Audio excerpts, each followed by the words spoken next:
Hi Scorpios, this week we have got Mars moving into Taurus and Mercury moving into Cancer. So Mars is your traditional ruler, so you might feel this transit quite strongly.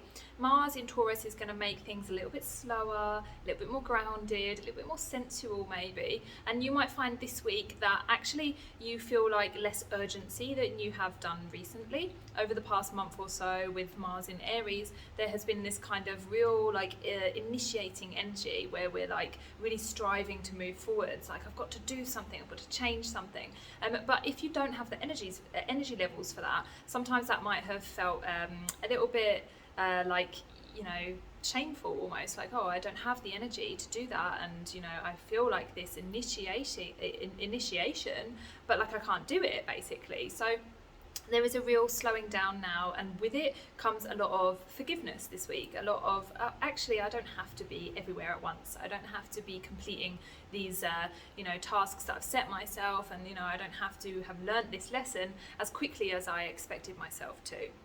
So on top of that, we've got Mercury in Cancer, which again is very much about self-care, it's about compassion, it's about taking care of yourself, slowing down, listening to your intuition instead of trying to come up with the answer all the time with your head. So there's less overthinking this week and more compassion for yourself, more forgiveness for yourself.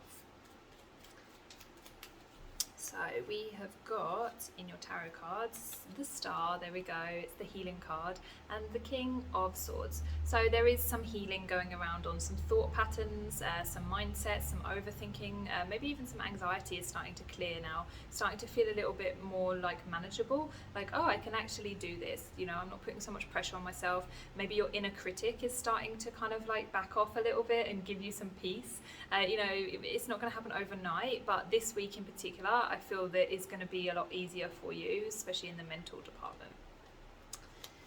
So let me know in the comments if it resonated. Otherwise, you can book a reading from the links below, subscribe, and I'll see you next week.